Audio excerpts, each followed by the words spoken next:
Hello and welcome back to Rage Gaming and more Baldurs Gate 3 discussion. Today though, I'm specifically talking builds that should work great for some tough, involved gameplay like in the new Honor mode. I've got a pile of awesome, interesting options that I'm going to be covering all the main details of. So yes, the items, the leveling, the general gameplay, the purpose of the build. And as always, if there's anything you'd like to change or add to these, you can feel free to add that in the comments. But with that said, here are some strong builds to know about. We kick today off then with a beloved classic concept that works great as a high damaging support. This is the multiclass of Paladin and Sorcerer, the Sorcerer.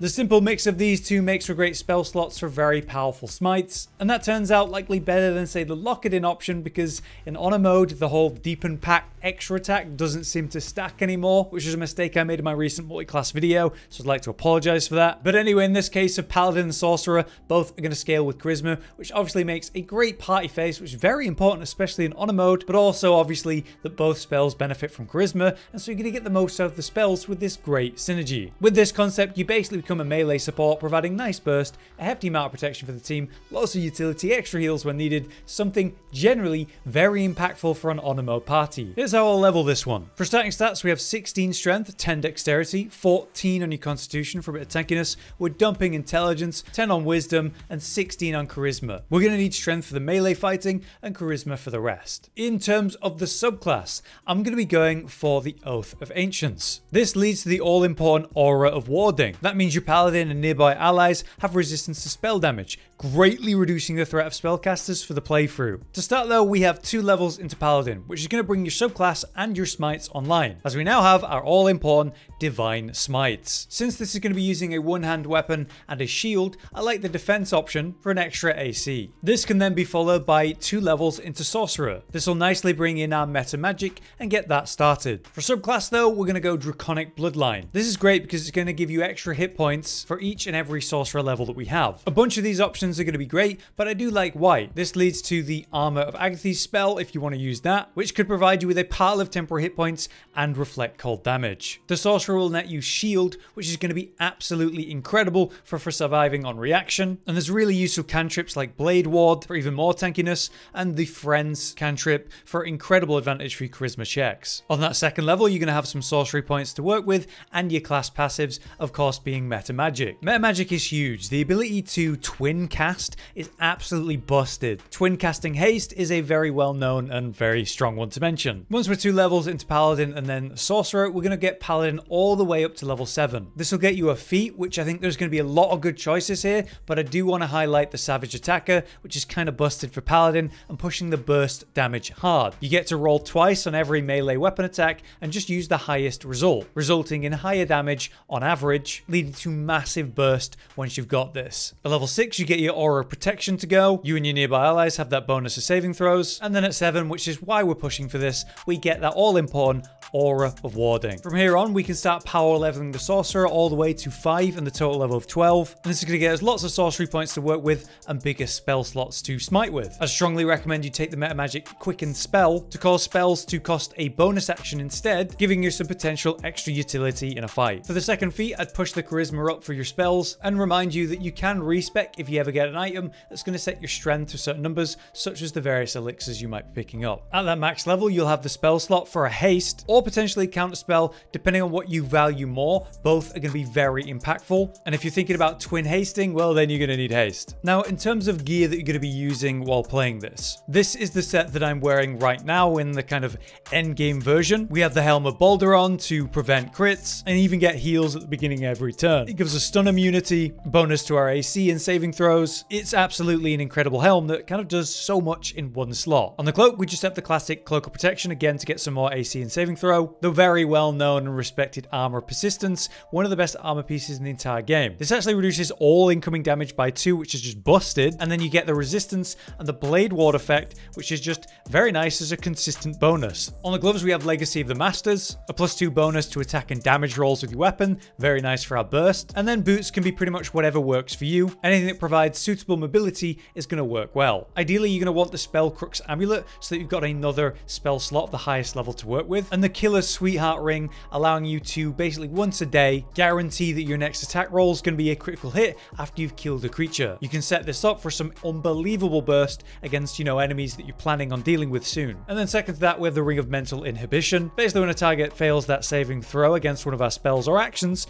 they get mental fatigue. This can lead to some nice damage potential, so a very useful thing. Naturally, this is the kind of endgame version though. On the way there, you could substitute the helmet for, say, the Helmet of Smiting in Act 1. On the chest piece, there's the Adamantine Scale Mail or the plate version. The gloves could be the Gloves of Heroism, even in Act 1. For an amulet, you've got, say, the Amulet of the Harpers in Act 2. And it's a bit awkward for the rings, but maybe you could go for the Crusher's Ring. This just provides you with extra movement speed, which is always helpful. On the weapons, we have the legendary mace from Act 1. There's a very suitable one-hander. I just like this thematically. And the shield is Viconia's Walking Fortress, which is absolutely nuts for its reflective shell, that class action it gets, reflecting any projectile target at you back to their point of origin. It's just awesome. But any suitable shield that's relevant could be good. There's, say, the Adamantine Shield in Act 1. Now, for general gameplay, it's going to be completely up to you. You might find yourself in a fight where you can kind of go ham up in melee and go for the big hits with a Divine Smite follow-up on any crit. And you can always upcast those Divine Smites for even more damage, especially if it'll kill. In that case, though, you'd also try to position to block enemies and basically buffer for the team,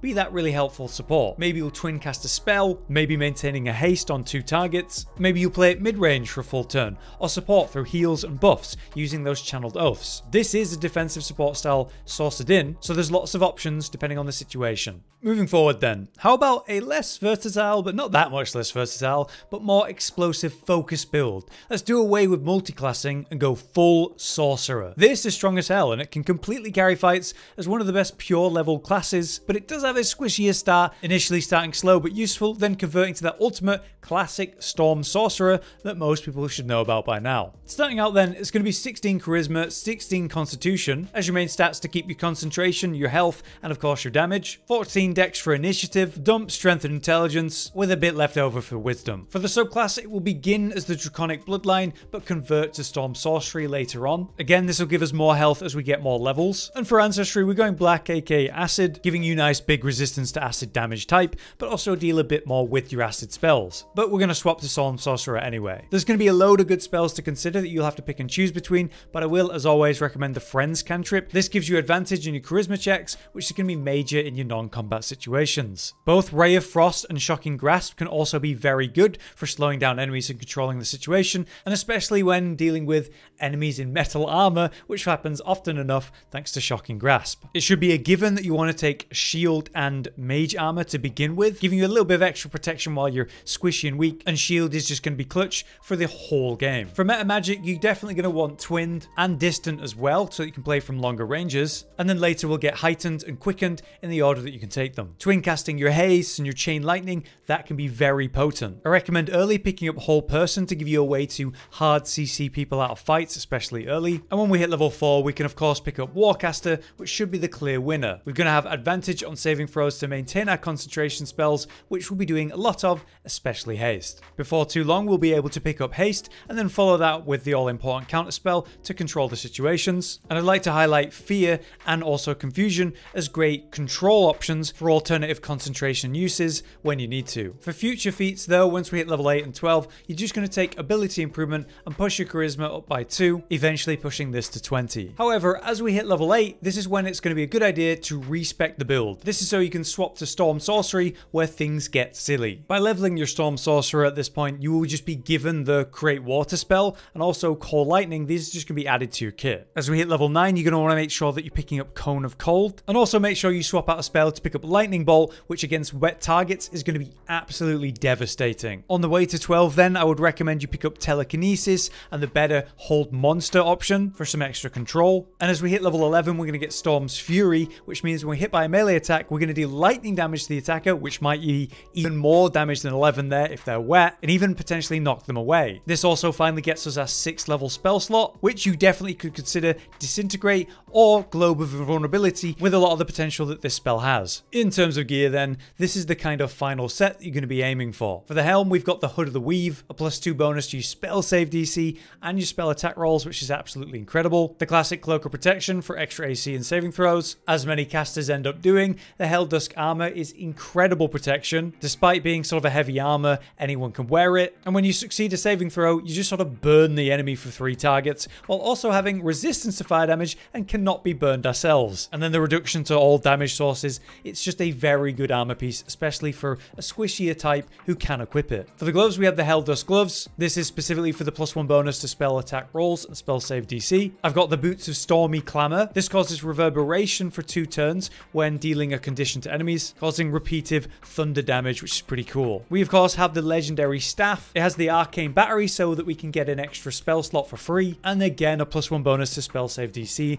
and attack rolls. Once again for the amulet, it's the Spellcrux amulet, another free spell slot. The ring of free action means we can move through difficult terrain and can't be paralyzed or restrained. This can be very helpful. Finally, the Eversight ring also means we can't be blinded. It's just really helping us prevent being CC'd, which could be devastating. On the way to these things, there are a bunch of items I could recommend though. There's the potent robe you can find in Act 2, the braces of defense that you find even in Act 1. As I mentioned before, you could go for the Crusher's ring for some mobility, and if you can, it might be wise to use a shield, and there's the spell Sparkler that you get very early in Act 1 as your starting weapon. For the gameplay then, it's pretty much down to you and what stage you're at. What amount of control can you currently achieve through CCing the enemies or just blasting with raw DPS? You're always going to have massive damage potential with the pops of lightning, especially if you're pre-wetting the targets. Lightning bolt can be absolutely devastating if you position correctly, and you want to maintain your concentration pretty much always, usually on twin haste buffs for yourself and a party member. Just be careful because it can be deadly when you're knocked out of that. You should have the utility you need to avoid any rough situations, teleport out of there if you need to, and certainly more than enough damage to take out targets even early in a fight. Moving on from that then, let's talk about the ridiculous immortal build you might want to consider for a challenge like Honor Mode. This build Josh created a few months back and could be very relevant now. The idea is pretty simple though. You just become so damage immune that enemies can't really hurt you anymore, and then you focus on the concept of reflecting damage to punish those that even try. We're pushing towards say 80 plus damage every time you're attacked, to a point where it's actually ideal to intentionally trigger things like opportunity attacks. So this works pretty damn well and could be an interesting build to work on and achieve for a challenge run. It begins as a sorcerer, but it's actually a tri-class build. For starting stats, you'll want 10 strength, 16 dex, 14 constitution, 16 int, and then you'll dump wisdom and have 10 charisma to make that happen. For spells, we'll start out with blade ward and then take things like mage armor and shield, of course. And for the subclass, we'll take draconic bloodline using white, which gives us some nice resistance, which also gives us the all-important armor of Agathes. Next, at level 2, we dip into cleric, unlocking heavy armor with the right domain. So we're going to take Tempest domain, leading to the Wrath of Storm, as well as that heavy armor. Wrath of Storm gives you a new way to reflect damage as well, and so we're going to take Create Water to help push the lightning and frost damage of that and this build. Wizard is then the remaining 10 levels. The first 2 levels really matter since that's where we're going to get the subclass for the all-important Abjuration Wizard. This is going to provide that passive Arcane Ward, the crux of a lot of this build concept. In short, by using Abjuration spells, you increase the ward stack, which provides better protection. At level 4 Wizard, we get our first feat, which is going to be the Heavy Armor Master. That's going to reduce all non-magic based attacks by 3 damage, which is incredible. At that point, you definitely want to make sure you're wearing some suitable armor, but if you're not there yet, maybe you can take Warcaster for the moment. Next at Wizard 5 though, we get important spells like Glyph of Warding. That's going to help stack the Arcane Ward, but also do decent damage whenever it triggers. Otherwise, you'll also take Haste now that that's available, and at level 6, we'll have the Projected Ward, which can help support our allies whenever needed. Also, here we get Counterspell, further helping stack the ward and preventing nasty spells at the right time. At level 8 Wizard, we can get the ultra impactful Fire Shield, providing even more resistance for fire or cold damage, but most importantly, it's going to be a retaliation again there. And for the second feat, we can now grab Warcaster. At this point, we press on all the way to level 10 Wizard for the complete level 12 character, unlocking Improved Abjuration, which is very neat because each short rest you do, you're going to get 10 stacks of Arcane Ward. That means you're always going to at least have 10 after every fight for a short rest, or you can use it intentionally to push to higher numbers like 20. From this point, you'll also have a level 6 spell slot to work with, so that is very good. How it all works then is reasonably straightforward. You get your stacks up high, and then say at 20, that means you'll be taking damage and reducing it by say 20 before applying whatever the hit truly was. You'll amazingly only lose 1 Arcane Ward stack when that happens, so it'll be very easy for you to then cast a spell to get the stacks up again. It's this big buffer of reduced damage, especially if you're upcasting your Armor of Agathes to provide those huge amounts of temporary hit points and loads of cold-based reflect damage. Then we'll use Fire Shield with cold specifically, meaning even more cold damage whenever we're hit. And we want to increase that cold damage by making sure enemies are wet by using Create Water from the Cleric bit, hugely improving the damage, while also making little bits of lightning spells even stronger. And this is all without thinking about items, so it's a very valid build on its own. In terms of gear, it's going to be whatever you can get on the way to your ideals in Act 3. There's the incredible boots and armor of persistence. These are top tier for the concept, meaning permanent blade ward and reduced damage to all damage. There's the weave cloak, the mask of soul perception, the amazing spell crux amulet that gives you 2 level 6 spells a day, so 2 armor of Agathys is going to be amazing. That legendary weapon, the duelist prerogative, that can just be a stat stick that provides a passive extra reaction per turn, so extra cleric reaction blasts, and also a way to challenge people to a duel, forcing them to attack you. All of those are awesome, but it's kind of the late game stuff. On the way there then, you'll want to consider things like the cloak of protection, the braces of defense, and say the adamantine splint armor for solid defense options. It might also be a good idea to grab the spell sparkler for a weapon, but for a full guide on this concept with all the details, you can check out the video by Josh. On the other end of this spectrum, what about much less defensive, much more offensive? A bit more questionable for honor mode, but with the DPS potential you can get from this in endgame, it's very good, and it's not like you can't run a different build and respec into this later when you're ready. It's somewhat silly, but it's very high AoE damage, a build that Josh also put out a few months back. 5 huge ticks of AoE damage a turn, that is incredible, and it's also going to involve every damn damage type you can imagine. What this really is a ranger with a small multiclass dip, using that undervalued hunter subclass. The core of the AoE is the very effective volley attack that you get at 11 ranger. With extra attack and haste, you could be using volley up to 4 times a turn easily, and with it being a weapon attack, it'll use every modifier, such as an item like Helldust Gloves that provides fire damage on those attacks. From that concept, you can get loads of different ways to add that type of damage to weapon attacks and skyrocket this AoE. For leveling though, we begin with ranger, and we'll take our explorer perks as element resistances for survival purposes whenever we're given the option. The starting stats are going to be 12 strength, 16 dex, 14 constitution, dump the int and charisma, and also push the wisdom to 16. The dex is for our direct attacking, where the wisdom's going to be for the cleric dip stuff. From here we want to push the ranger levels, grabbing things like ensnaring strike for some potent CC could be helpful early, and you'll of course want the archery fighting style before we move on to level 3 to actually get the hunter subclass. While leveling, it could be a good idea to run Horde Breaker to help deal with early AoE, but at higher levels, at a level 11 specifically, we're going to want Colossal Slayer, so you may want to respec if you're doing it that way. At level 4, we get our first feat, that's going to be the classic Sharpshooter of course, and we'll continue to push the ranger levels,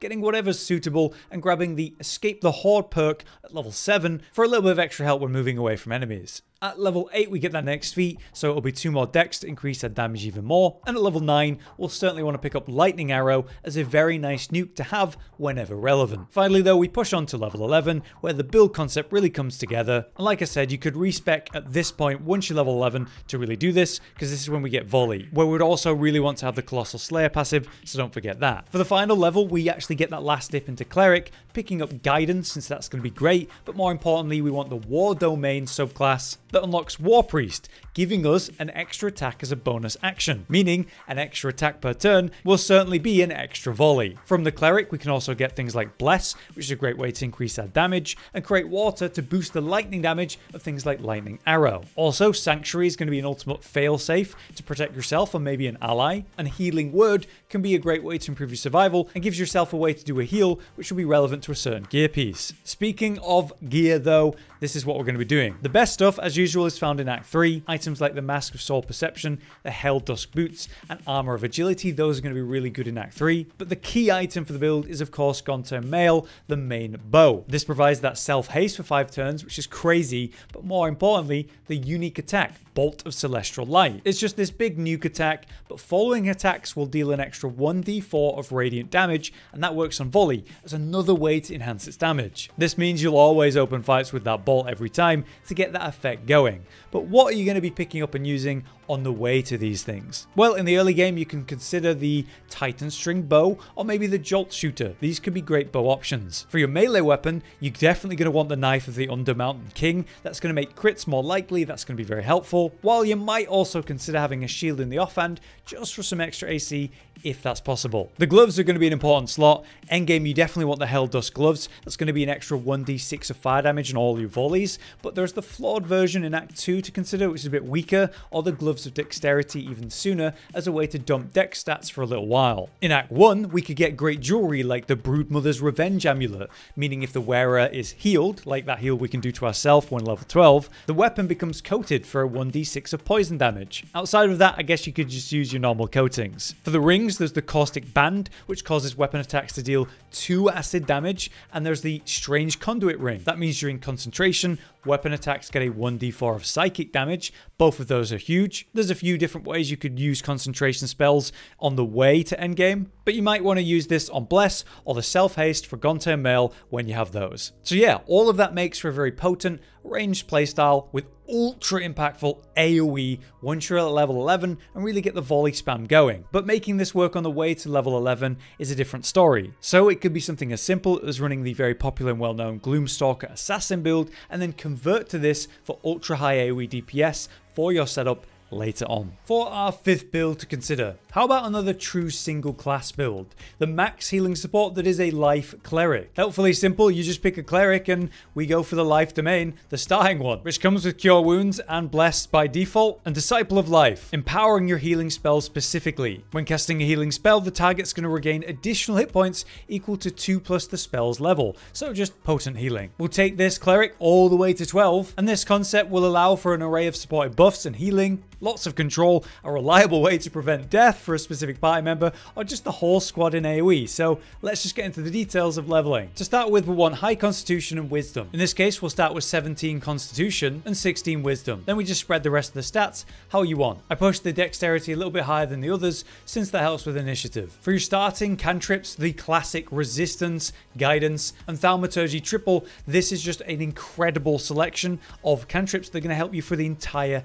playthrough. I'd like to highlight Command as a particularly effective spell that we're going to be running, and as I've mentioned before in recent videos, it's just incredible as a control spell that doesn't actually require concentration. Use it on a single target, use it in AoE when upcasting, and then still do like concentration spells at the same time. Guiding Bolt could be a nice filler spell to have in general, and I obviously recommend Sanctuary as a top tier way to prevent damage for yourself or a teammate. It could also be good to run Create Water if you're running anyone that benefits from frost or lightning damage in general. Now from the actual life domain, you're going to get Aid, which is absolutely incredible. Before combat, we're just giving ourselves and the team a load of extra hit points. In terms of feats then, we're definitely going to want Warcaster to begin with to help keep the concentration spells we're definitely going to be using going. For the second feat, Resilient is really good. It's going to let you increase an ability by 1, which is perfect for our Constitution score to get it to 18. And then you actually gain proficiency in Constitution saving throws to further protect you and what you're trying to do. Then with the remaining third feat, you can just use ability improvement to get your wisdom